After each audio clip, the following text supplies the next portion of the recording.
ആവശ്യങ്ങൾ ഉന്നയിച്ച് സെക്രട്ടേറിയറ്റിന് മുന്നിൽ കഴിഞ്ഞ 227 ദിവസമായി സമരം ചെയ്യുന്ന ആശാപ്രവർത്തകർ ഒരു പുതിയ സമരരീതി പ്രഖ്യാപിച്ചിരിക്കുകയാണ്.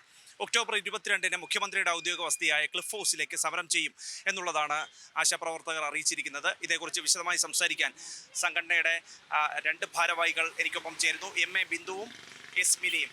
ഏത് തരത്തിലുള്ള സമര പ്രഖ്യാപനമാണ് നിങ്ങൾ നടത്തുക? ഇപ്പോൾ ക്ലിഫ് ഹൗസ് മാർച്ചിന് ആഹ്വാനം ചെയ്തിട്ടുണ്ട്. അതൊരു വലിയ സമരമുറ തന്നെ ആയിരിക്കും അല്ലേ?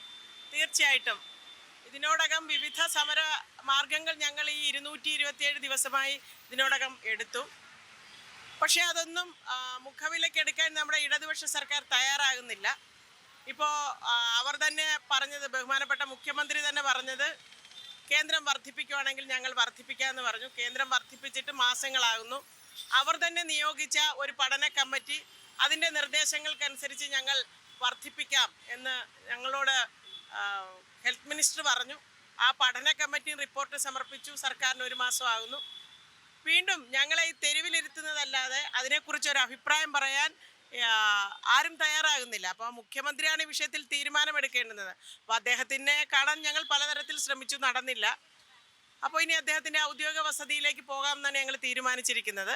അത് സംസ്ഥാനം ഒട്ടാകെ താഴെ തട്ടിൽ വളരെ വിപുലമായ പ്രചരണ പ്രവർത്തനങ്ങൾ, താഴെ തട്ടിലെല്ലാം മുക്കിലും മൂലയിലും എത്തുന്ന തരത്തിലുള്ള 1 മാസക്കാലം കൊണ്ട് അത്തരത്തിൽ വിപുലമായൊരു പ്രചരണ പ്രവർത്തനം നടത്തി.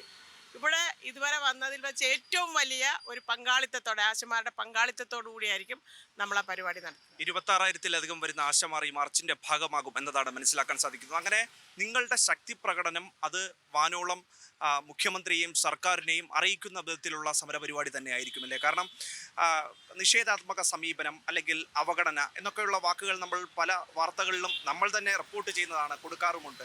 നിങ്ങൾക്കും അത് തന്നെയാണോ ഇതിൽ നിന്ന് മനസ്സിലാക്കുന്നത്? ഞങ്ങൾക്കും അതുതന്നെയാണ് മനസ്സിലാകുന്നത്. കാരണം ഈ ഗവൺമെൻറ് ഇടതുപക്ഷമെന്നാണ് അവകാശപ്പെടുന്നത്, അത് സമരപക്ഷമെന്നാണ് അവർ അവകാശപ്പെടുന്നത്. സമരങ്ങളിലൂടെ, തൊഴിലാളികളുടെ സമരങ്ങളിലൂടെ അധികാരത്തിൽ വന്നുവെന്നാണ് ഓരോ തവണയും പറഞ്ഞുകൊണ്ടിരിക്കുന്നത്. ഞങ്ങൾ ആവശ്യപ്പെടുന്നത് ഈ ഗവൺമെൻറ് തന്നെ 2021 നടത്തിയ തെരഞ്ഞെടുപ്പിന് മുന്നോടിയായി വെച്ച ആ പ്രകടന പത്രികയിൽ വളരെ വ്യക്തമായി പറയുന്നു, അധികാരത്തിൽ വന്നാൽ മിനിമം കൂലി 700 രൂപയാക്കും പ്രതിദിനം എന്നുള്ളത്. ഞങ്ങൾ അതാണ് ആവശ്യപ്പെട്ടിരിക്കുന്നത്. അപ്പോൾ 8 മാസമായി തുടരുന്ന ഈ സമരത്തോട് അങ്ങേയറ്റം അവഗണന തന്നെയാണ് സർക്കാർ കാണിക്കുന്നത്. എന്തുകൊണ്ടാണ് അവഗണന ഞങ്ങൾക്ക് മനസ്സിലാകുന്നില്ല. 223 രൂപയ്ക്ക് ഈ ഗവൺമെൻറ്റിൻ്റെ ഭാഗമായിട്ടുള്ള ഏതെങ്കിലും ഒരു വ്യക്തിക്ക് ഒരു ദിവസം ജീവിക്കാൻ പറ്റുമോ? ഇപ്പോൾ പോലും ഓഗസ്റ്റ് മാസത്തെ വേതനം കിട്ടാത്ത ആളുകളുണ്ട്. ഓഗസ്റ്റ് മാസം 3-ാം തീയതിയോടുകൂടി വേതനം സംസ്ഥാനത്ത് വിതരണം ചെയ്യേണ്ടായി. പക്ഷേ അവരുടെ ഭാഗത്തു നിന്നുള്ള വലിയ ക്രമക്കേടുകളുണ്ട്. നല്ലൊരു ശതമാനം ആളുകൾക്കും ആ തുക ഇതുവരെ ലഭിച്ചിട്ടില്ല. കഴിഞ്ഞ മാസത്തെ വേതനം ലഭിച്ചിട്ടില്ല ഈ നിമിഷം വരെ. അപ്പോൾ അങ്ങേയറ്റം അവഗണന തന്നെയാണ്. ഈ സാധാരണ ജനങ്ങളുമായി സമ്പർക്കത്തിൽ ഏർപ്പെട്ടുകൊണ്ട് വലിയ തരത്തിലുള്ള ആരോഗ്യ മേഖലയിലെ അടിസ്ഥാന പ്രവർത്തനം നടത്തുന്ന ആശാവർക്കർമാരെ ഇങ്ങനെ സമരമുഖത്തിരുത്തി അവഗണിക്കുക എന്ന് പറയുന്നത് ഒരു ഇടതുപക്ഷ ഗവൺമെൻറ്, ഒരു ജനാധിപത്യത്തിൻ്റെ അല്പമെങ്കിലും പുലബന്ധമുള്ള ഒരു ഗവൺമെൻറ്റിൻ്റെ ഭൂഷണമായിട്ടുള്ള കാര്യമാണ്. സർക്കാർ അഴിമതിയും ദൂർത്തും നടത്തുന്നു എന്നുള്ളതാണ് നിങ്ങൾ പറയുന്നത്. അപ്പോൾ പ്രതിദിവസ വേതനമായിട്ടുള്ള 233 രൂപ അല്ലെങ്കിൽ പ്രതിമാസ വേതനമായിട്ടുള്ള തുച്ഛമായിട്ടുള്ള 7,000 രൂപ, ഇത് കൃത്യമായി സർക്കാരിന് എന്തുകൊണ്ട് നൽകാൻ കഴിയുന്നില്ല എന്നുള്ളൊരു ചോദ്യമാണല്ലേ നിങ്ങൾക്ക് ചോദിക്കാനുള്ളത്? ഞങ്ങൾ സമരമുഖത്ത് വരുമ്പോൾ ഇവർ മാധ്യമങ്ങളോട് പറഞ്ഞത് സംസ്ഥാന സർക്കാരിൻ്റെ സാമ്പത്തിക പ്രതിസന്ധിയെക്കുറിച്ചാണ്. തുടർന്ന് PSC അംഗങ്ങൾക്കും പബ്ലിക് പ്രോസിക്യൂട്ടർമാർക്കും അടക്കമുള്ള അവരുടെ KV തോമസിന് അടക്കമുള്ള വലിയ തുകകൾ വർദ്ധിപ്പിച്ചപ്പോൾ അന്ന് പറഞ്ഞത് ഖജനാവിൽ പണമുണ്ട്, പക്ഷേ നിങ്ങൾക്ക് തരാൻ പണമില്ലെന്നാണ്. പിന്നീട് 4-ാം വാർഷിക ആഘോഷത്തിന് 200 കോടിയിലേറെ രൂപ ചെലവഴിച്ചു. ഇപ്പോൾ ആഗോള അയ്യപ്പ സംഘം, അത് വിശ്വാസികളുടെ പ്രശ്നമാണ്. പക്ഷേ ഒരു സംസ്ഥാന മുഖ്യമന്ത്രി തന്നെ നേരിട്ട് പങ്കെടുത്തതുകൊണ്ട് നടത്തുന്ന അത്തരം പരിപാടികൾക്ക് വരെ കോടികൾ, 7,000 കോടി എന്നാണ് കണക്ക് വന്നിരിക്കുന്നത്, എത്രയോ കോടികൾ അതിന് ചെലവഴിച്ചിരിക്കുന്നു. അപ്പോൾ ധൂർത്തിനും അഴിമതിക്കും ഒക്കെ പണമുണ്ട്.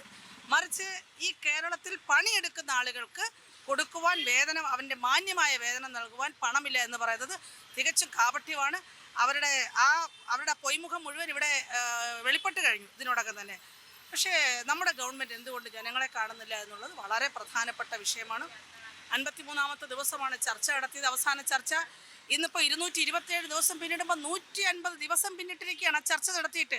അപ്പോൾ ഈ സ്ത്രീകൾ ഇവിടെ ഇരുന്നോട്ടെന്നാണ് അവർ ഉദ്ദേശിക്കുന്നത്. അത് അനുവദിക്കാൻ പറ്റില്ല. കേരളത്തിലെ ഒരു വ്യക്തിയും അത് ആഗ്രഹിക്കുന്നില്ല. എത്രയും വേഗം ഈ സമരം മാന്യമായി ഒത്തുതീർപ്പാക്കണമെന്നാണ് ഏവരും ആഗ്രഹിക്കുന്നത്. അത് ഗവൺമെൻറ്റിൻ്റെ ഭാഗത്തു നിന്നുള്ള ഉണ്ടാകാത്തിടത്തോളം കാലം ഞങ്ങളത് ശക്തമായ സമരമായിരിക്കും. ഞങ്ങൾ മുഖ്യമന്ത്രിയെ കണ്ടിട്ടേ മടങ്ങുകയുള്ളൂ. തീർച്ചയായും ഇവർ വ്യക്തമാക്കുന്നത് പോലെ എത്രയും വേഗത്തിൽ തന്നെ സമരം ഒത്തുതീർപ്പാക്കണം എന്നുള്ളതാണ് ആശാ സമര സമിതിയുടെ ആവശ്യം. മുഖ്യമന്ത്രിയുടെ ഔദ്യോഗിക വസതിയായ ക്ലിഫ് ഹൗസിൽ മാർച്ച് നടത്തിക്കൊണ്ട് അതിനുള്ള പരിഹാരം കണ്ടെത്താനുള്ള നീക്കത്തിൽ കൂടിയാണ് ആശാപ്രവർത്തകർ ശ്രമിക്കുകയും ചെയ്യുന്നത്.